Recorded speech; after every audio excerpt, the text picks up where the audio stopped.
Co-powered by Techno.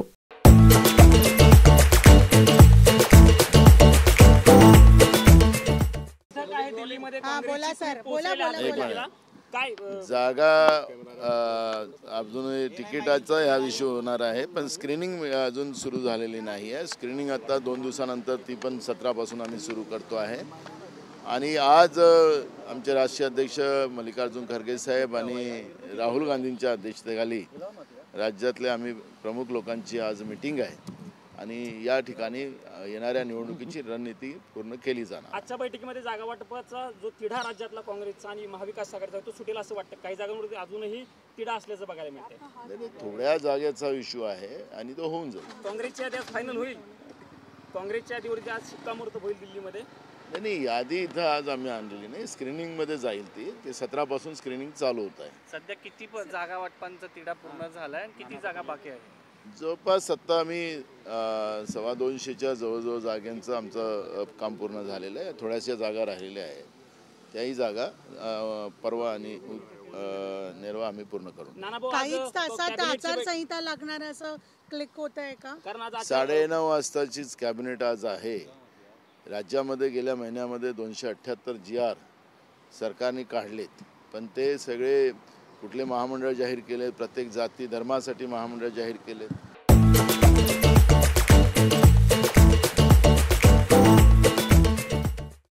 पण सरकारजवळ पैसेच नाही.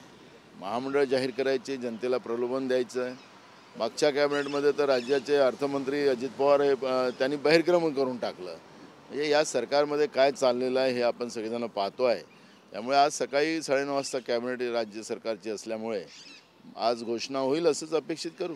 हरियाणानंतर अलर्ट मोडवर काँग्रेस आली आहे. काँग्रेसची इनफायटिंग दिसून येते आणि त्याला घेऊन कुठे काय हे आहे? काँग्रेसचं इनफायटिंग आमच्या महाराष्ट्रात कुठेही नाही आहे. आम्ही सगळेजण एकत्रित काम करतो आहे आणि महाराष्ट्रामध्ये लोकसभेमध्ये ज्या पद्धतीनं आम्ही निर्णय दिलेला आहे त्याच्यापेक्षा चांगले रिझल्ट आम्ही विधानसभेत देऊ.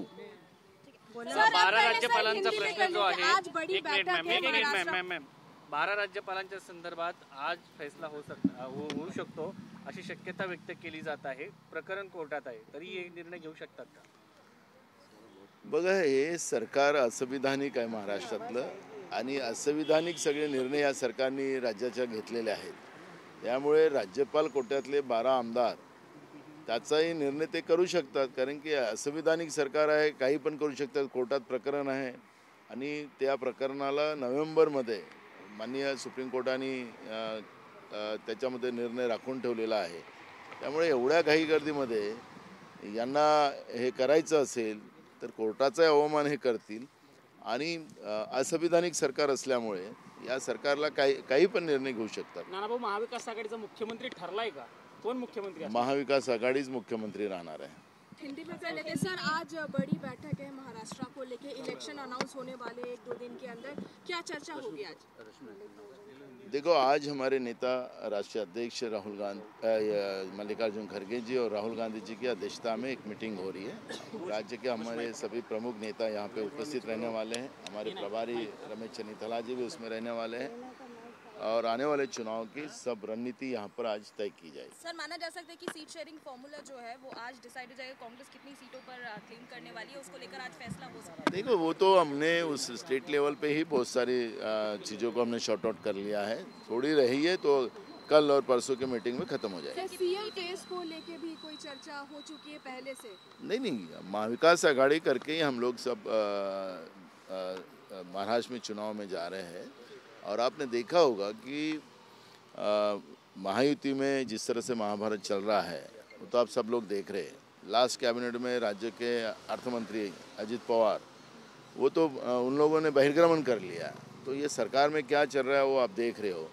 और हमारा महाविकास आघाड़ी का एक ही मकसद है कि महाराष्ट्र द्रोही सरकार, शिवद्रोही सरकार और गुजरात को समर्पित रहने वाली ये सरकार को हम लोग सत्ता से बाहर करना. क्योंकि हमारे यहाँ पर हमने एक निर्णय लिया है कि हमारा महाराष्ट्र शौफुल अम्बेडकर विचारधारा का है. वहाँ पर मोदी और शाह के विचार नहीं चलेंगे. वो जिस तरह से मोदी और शाह ने महाराष्ट्र को अपना ATM कार्ड बना के रखा है, वो अब हम नहीं चलने देंगे। महाराष्ट्र को लूटकर उनने जिस तरह से गुजरात में हमारे सब उद्योग लेके गए, उसकी भी लड़ाई महाराष्ट्र में सब जनता हमारे साथ कर रही है और ये लड़ाई हम जीतेंगे। शिवसेना का रुख सामने आया था हरियाणा इलेक्शन के बाद में, क्या उसका प्रभाव? मुझे ये नहीं लगता है कि तुम कश्मीर की बात क्यों नहीं करते हो। हरियाणा की बात करके एक तरह जो गलत सरकार है, जो केंद्र की सरकार है जिस तरह की भूमिका ले रही है, 10 साल के बाद चुनाव आए, 370 हटाए, तो वहाँ बीजेपी तो वन साइड आना चाहिए था। तो कश्मीर के बारे में क्यों नहीं मीडिया चर्चा करती है, कश्मीर की चर्चा क्यों बंद की जाती है? 10 साल चुनाव नहीं होने दिए, तो ये तो सबसे बड़ा निर्णय वहाँ के जम्मू कश्मीर की जनता ने लिया है कि बीजेपी को वहाँ से सत्ता से तड़ीपार किया है।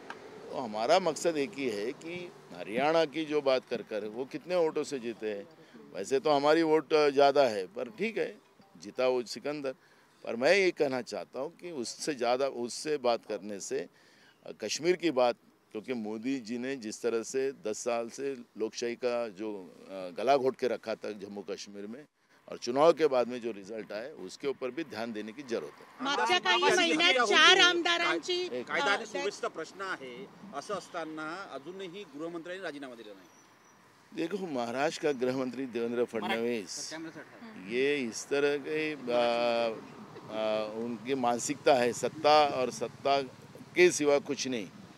उसके लिए संवैधानिक व्यवस्था को तोड़ना, और कितनी जाने देवेंद्र फडणवीस को महाराष्ट्र में चाहिए, क्योंकि कानून व्यवस्था बिगड़ी हुई है। छोटी बच्चियां भी हमारे यहाँ पे वो सुरक्षित नहीं है। जो घटना बदलापुर की हुई, उसके बाद में कई घटना हुई, उनके खुद नागपुर में भी घटना हुई, लेकिन गृह मंत्री देवेंद्र फडणवीस उसके ऊपर बात करने को तैयार नहीं। शिवाजी महाराज की प्रतिमा की जो विटंबना हुई थी उसमें भी उसने माफ़ी नहीं मांगी। तो इस तरह की पेशवाई, लोग मरे और हम जिंदा रहे, इसको पेशवाई बोलते हैं। मैं देवेंद्र फडणवीस को नहीं बोलता पेशवाई, पर इस तरह की पेशवाई जो महाराष्ट्र में लाई गई है वो भयानक है और महाराष्ट्र की जनता ये कभी भी एक्सेप्ट नहीं करेंगी। महाराष्ट्र शाहू फुले अम्बेडकर विचार का है और अमन शांति महाराष्ट्र में सभी जाति धर्म के लोगों को लेकर चलती है। तो जिस तरह से महाराष्ट्र में कल बाबा सिद्दीकी का जो हत्या हुई, वो तो सत्ता पक्ष के नेताओं का वो भी सुरक्षित नहीं है, तो वहाँ की जनता कैसे सुरक्षित है, ये सबसे बड़ा प्रश्न है। पर अब ये सब मामले को जनता ही इनको जवाब देने वाली है और जनता ही इनको सत्ता से बाहर निकालणार। महाराष्ट्रामध्ये ज्या पद्धतीनं आपण पाहिलं की बाबा सिद्दीकी यांची हत्या झाली, तर महाराष्ट्रातल्या कायदा सुव्यवस्थेचा जो प्रश्न होता तो पुन्हा ऐरणीवर आला। सातत्याने गेल्या 2-3 महिन्यापासून लहान मुली, बदलापूरची घटना आपण पाहिली, RSS आणि भाजपच्या शाळांना वाचवण्यासाठी, कारण की त्या शाळेत घटना झालेली आहे, आणि केतन तिरोडकरनी जी एक जनहित याचिका हायकोर्टात टाकलेली आहे, त्याच्यामध्ये शाळेतल्या अत्याचाराच्या बद्दल, लहान मुलींवर सेक्स रॅकेट करणं, त्यांचे पार्ट विकणं, अशा पद्धतीचे आरोप केतन तिरोडकरनी हायकोर्टात मांडलेले आहेत। आणि त्याच्यामुळे महाराष्ट्रामध्ये काय परिस्थिती आहे ते आपण पाहतोय। तरी सुद्धा सरकार या गुन्हेगारांना पाठीशी घालत आहे, गुन्हेगारांच्या सोबत असलेलं सरकार आहे, म्हणून महाराष्ट्रामध्ये कायदा सुव्यवस्था पूर्ण बर्बाद झालेला आहे।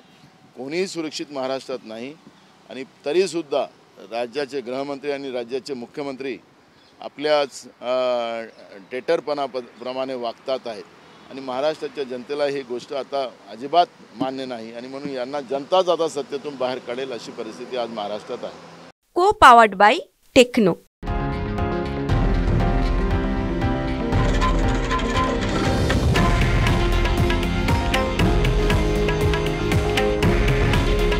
हे आहे देशातील नंबर 1 न्यूज नेटवर्क, आणि आपण पाहत आहात TV9 मराठी। काळजी तुमची, हित महाराष्ट्राचं।